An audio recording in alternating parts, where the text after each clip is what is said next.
Welcome to So What's It Actuary About? I'm your host, Margie McKechnie, and I, along with my wide array of guests, hope to help you better understand and weather the wonderful world of actuarial science.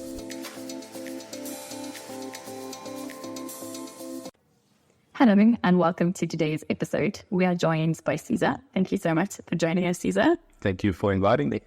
Standard question. Give us a bit of background to yourself and sort of the space that you work in at the moment. Yeah, so I'm an actuary as the reason I'm here, but I work in a less traditional actuarial space at the moment. So currently I'm working at Old Mutual Insure, and I'm in climate and catastrophe modeling. So you may hear a lot about climate change and what the impact will be on the world. My task here is to try and understand climate data and how it works and see how that will impact short-term insurance. So how that will impact insurance on your property, your car, and so forth. So that's my current role and task at the moment. Sure. And Arima, maybe let's backtrack a couple of years. Yeah. Why did you choose actuarial science? How did you hear about it? Yeah. Like, I think it's always interesting because some people are like, I just did it because it's, I knew that I was going to have job security. Yeah. But what was your kind of initiation into that? Yeah, so I never planned to be an actuary. Very few of us do, I think. In fact, I didn't really know what an actuary was until the day of registration. So I was not, a lot of actuaries are kind of top of their class students. I wasn't one of those. So in high school, I didn't perform very well. I think I had the ability to perform well, but I had interests in other areas. So I was not a model student. Okay. And then I developed a lot of interest in science and learning while I was in high school. So I only read about science and physics. So when I went to university, I wanted to be an astrophysicist. Sure. So I actually really enjoyed Isaac Newton and Einstein and that whole area. So my first year, I actually signed up for physics, chemistry, maths, and computational maths. Sure. And I did that for a year. And at the end of that first year, I enjoyed it very much. And then I started becoming a model student. So I learned how to study and be efficient, be efficient and learn. But at the end of that year, I kind of realized, well, if I want a career where I have job security and where I can make a reasonable living, the chances of doing that as an astrophysicist are low because you go into academia and you wouldn't have as a secure footing as you would in other careers. And that's something I needed at the time, was that secure footing. Okay. So on the day of registration, I basically asked around and said, what's a good career that I can do that will make good money and it's still closely related to my interests? And there was actuarial science. Sure. So I went in at WITS on registration day and I went to actuarial science and I spoke to Stephen. Okay. Many people might know it. I said, I want to do this. He looked at my marks and he said, well, your school marks aren't good enough, but you did reasonably well in computational maths, so we'll give you a shot. Okay. And then the rest is history. So then I studied actuarial science. Luckily, I did enjoy it. Yeah. To a large part. I enjoyed a lot of the technical side of it. Okay. And then started working as an actuary. And what were some of your sort of struggles through the process? Or like, I know one thing that some students struggle with is like the transition from your undergrad to honours, where it's like a very different type of thinking, or were there certain subjects that you were like, that seems beyond me kind of thing? Like, what were your struggles in that space? I never wanted to be a businessman type person. I think it actually there's a large focus on business. So I did struggle, I think, with the transition to honours. So I didn't do as well in honours as I did in some of the undergrad. So I really enjoyed tackling the technical side, the maths and all of that. And when I got to the more business insurance side, I could grasp it and I could work with it and I do reasonably well, but it wasn't a passion. Okay. So I think it was just, I think what got me through was sheer will to fight it and get to a point where I can take more risks in my career. So then post-honours, what was your career trajectory like? I knew that, like, obviously you said you have a very keen interest in the technical side, which we're going to speak to in a lot more detail just now. But how did you transition from sort of your honours into the industry? Yeah, I went to, during honours, there was a lot of career days. Yes, I remember that. Yeah, but it was a lot. So I went to one where I had to present on there was some task and you had to make a solution and present. And someone walked up to me and they said, well, you're a good presenter, so you'll do well in consulting. So come and join the consulting. Okay. And that was really my only firm job offer. I had a few other interviews, but I wasn't very keen on them. And then I just joined, and that was a consulting role. Okay. So I transitioned into consulting, and I think it was really good for me because consulting is very broad. Yeah. And I've got exposure to a lot of different things. Yes. That you wouldn't necessarily in a corporate setting. Exactly. Yeah. And I think with consulting, you get the opportunity to really spread your wings and tackle unique problems and really apply yourself. So I went into this consulting role, which I think was a bit of a sink or swim situation because it was quite fast paced. Okay. And I was working on a lot of advanced projects very early on in my career. Okay. So very uncomfortable, very challenging. But I think it allowed me to be introduced to the problem and then put my own angle and spin out it. Yeah. And that's where I started kind of developing, or at least getting a more enjoyment out of bringing the technical side into what would typically be less technical work. Okay. Yeah. And what did you do your fellowship exam in? I was in general insurance. Okay. Yeah. So you did that in general insurance. So the consultancy work that you did, was that primarily in the general insurance space? General insurance. Okay. Okay. And then your transition out of the consultancy space or the consulting space? And so I was in consulting for many years. I think about 7 years total. Sure. So I was originally at Alex Forbes in consulting. That team moved over to QED Actuaries and Consulting. So I was doing exactly the same work. Okay. All the traditional general insurance consulting from SAM to reserving, pricing, whatever you name it. And then once I qualified and kind of realized I could now spend less time studying and more time enjoying or tackling different problems, then I started to try and bring in some of the other interests. And a lot of those interests were programming. Yes. And at the time, data science was really starting to pick up. Yeah. So I thought, well, let me see where I can bring this into my work. Okay. And at the time at QED, there was a data science team just starting up. So I spoke to the manager of that team and I said, look, I'm interested. And also spoke to my manager and I said, I enjoyed programming and I enjoy the data science work. Let me try and bring it into some of my projects. So all these projects that I got, if there was an angle, for example, like pricing, then I'll try and bring in programming and try and automate things and try and bring in more machine learning and data science technologies into the work. And then slowly what happened is I would transition from the traditional actuarial work and I would start doing more and more the programming and the data science work. And over the course of a few years, 4, 5, 6 years, eventually I got to the point where I was in the data science team and then eventually leading the team. And always purely doing data science work, although still actuarial focused.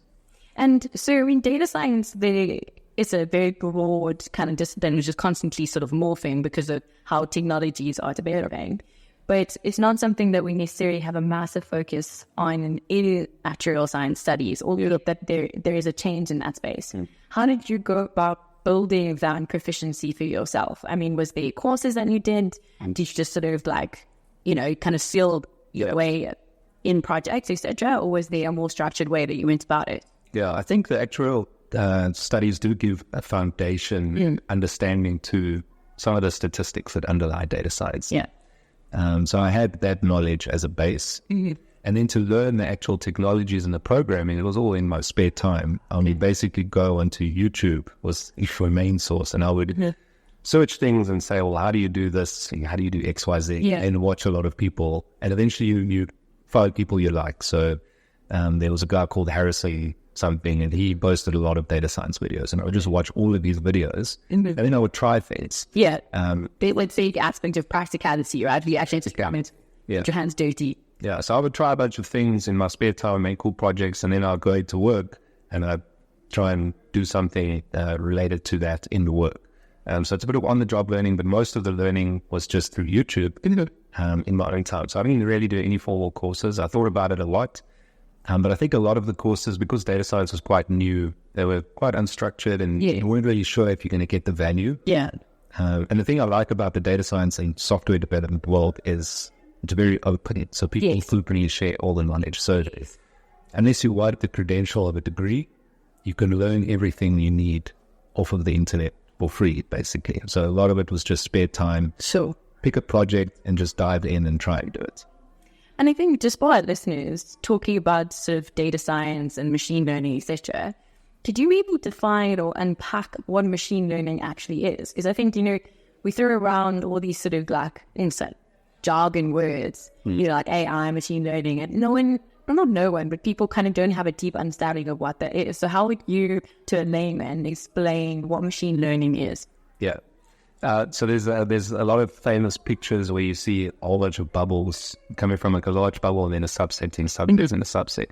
And I like that explanation. So if you think of statistics as a whole, it's one huge bubble. And within statistics, you have your inferential statistics, so a lot of the stuff we studied in university. And if you drill down, you'll get to a point where you are teaching a program or using data to learn relationships that you can then form into a certain function or set of rules that you can then apply to other problems. And that's what I would term machine learning as, taking data, learning rules, and applying it to other functions. That's machine learning. And then you get deep learning and AI. I think AI is a bit of a larger bubble, still within statistics. Yeah. A bit of a larger bubble around machine learning. And the only reason I would really say it's strictly machine learning is because there are other aspects to it that, for example, you aren't necessarily putting in historic data that you can learn. You might be learning directly from experiences. Yeah. I would say machine learning is a smaller subset of statistics where you just learn rules from data and apply it to some problem. Much like how humans would learn, you would, tap around and try things, and eventually you learn your rules in your head. Yes. And then apply that to the next thing. Yes. And you have done, part of the reason I asked you to be on the podcast is because you presented at the Actuarial convention last year, specifically around AI, and your paper was called Actuary GPT, and you were a fantastic presenter. So if you ever told me that, it was definitely right. But can you speak to basically the whole sort of journey of that paper? Like, why did you decide to do it? And then also the essence of what that paper was and the conclusions that you drew from it. So quite sort of a broad thing, but I think it'd be really useful to chat through the whole journey there, because I think it links AI to actuarial work, which our listeners would really benefit from. Yeah. So I think the starting point is just my, one of my goals as an actuary in the profession is to try and bring in and educate on the data science world. So that's the reason I write a lot of things about machine learning and data science. Yeah. It's always wanted to tackle that world, be the person that understands it and then translates it for actuaries. Yeah.